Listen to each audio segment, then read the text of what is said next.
যশোরের বাঘারপাড়ায় প্রেমের সম্পর্ক ছিন্ন না করায় নিজের ছেলেকে হত্যা করে আত্মহত্যা হিসাবে প্রচার চালানোর অভিযোগে 2 বছর পর পিতা ও চাচার বিরুদ্ধে আদালতে মামলা হয়েছে। সোমবার যশোরের সিনিয়র জুডিশিয়াল ম্যাজিস্ট্রেট অবন্তিকা রায়ের আদালতে মামলাটি করেন নিহত ইমন খানের আরেক চাচা হাসান খান। আদালত বাঘারপাড়া থানার ওসিকে আগামী 15 কার্যদিবসের মধ্যে এ বিষয়ে প্রতিবেদন দাখিলের নির্দেশ দিয়েছেন। মামলার বাদী হাসান খান অভিযোগ করেন তার ভাই ইসমাইল হোসেন খানের ছেলে ইমন খান উচ্চ মাধ্যমিকের শিক্ষার্থী একই এলাকার একটি মেয়ের সঙ্গে প্রেমের সম্পর্কে জড়িয়ে পড়েন। বিষয়টি জানার পর ইমনের পিতা সম্পর্কটি ছিন্ন করতে চাপ সৃষ্টি করেন এবং হুমকি দেন, কিন্তু ইমন রাজি না হওয়ায় 2023 সালের 14 সেপ্টেম্বর সকাল 11টার দিকে ইমনের পিতা ইসমাইল হোসেন খান ও চাচা সাইদ খান ঘরের দরজা বন্ধ করে পিটিয়ে তাকে হত্যা করেন। পরে নিজেদের রক্ষার জন্য তারা ফ্যানের সঙ্গে গলায় দড়ি ঝুলিয়ে আত্মহত্যা বলে প্রচার চালান। ইমনকে যশোর জেনারেল হাসপাতালে নেওয়া হলে কর্তব্যরত চিকিৎসক মৃত ঘোষণা করেন। হাসপাতালে নেওয়ার সময় ইমনের শরীরে একাধিক আঘাতের চিহ্ন দেখা যায়। পরে ময়নাতদন্ত শেষে পারিবারিক কবরস্থানে তার দাফন সম্পূর্ণ হয়। যশোর সদর উপজেলার ডাকাতিয়া গ্রামে এক কিশোরীর করা মামলার অভিযোগ, প্রেমের সম্পর্ককে কেন্দ্র করে 1 জুলাই পিয়াল হোসেন মোটরসাইকেলে অপহরণ করে অজ্ঞাত স্থানে নিয়ে আটকে রাখে। জোর করে বিয়ে নামে রঙিন কাগজে স্বাক্ষর করিয়ে শারীরিক সম্পর্ক স্থাপন করেন।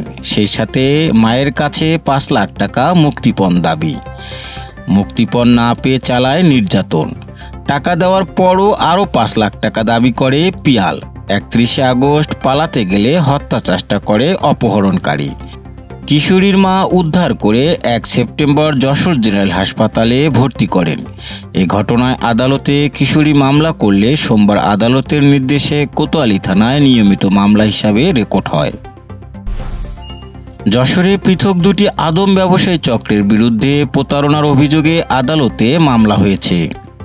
অভিযোগ, 2 তরুণকে তুরস্কে পাঠানোর কথা বলে 12 লাখ টাকা নেওয়ার পর দিল্লি হয়ে উজবেকিস্তানে নিয়ে আটকে রেখে আরও 2 লাখ টাকা দাবি করে আদম ব্যবসায়ীরা।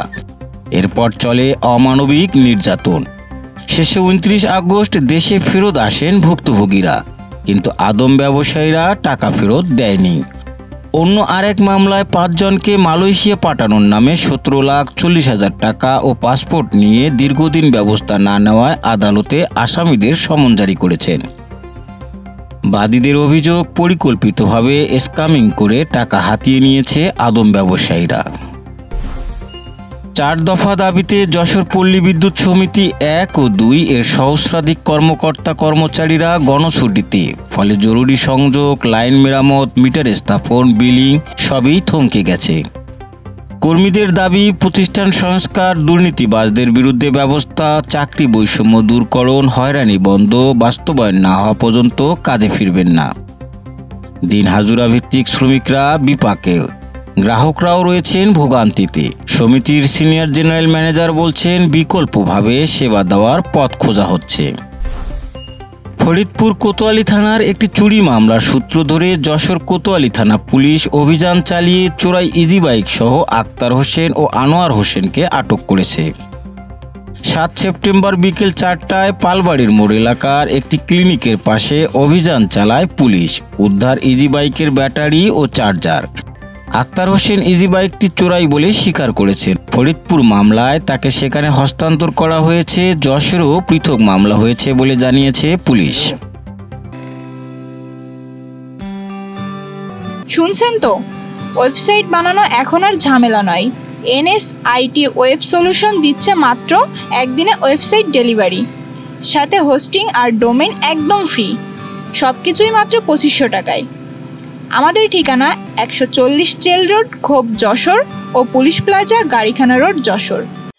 দেশ বিদেশের খবর সবার আগে জানতে ভিজিট করুন ratdennews.net।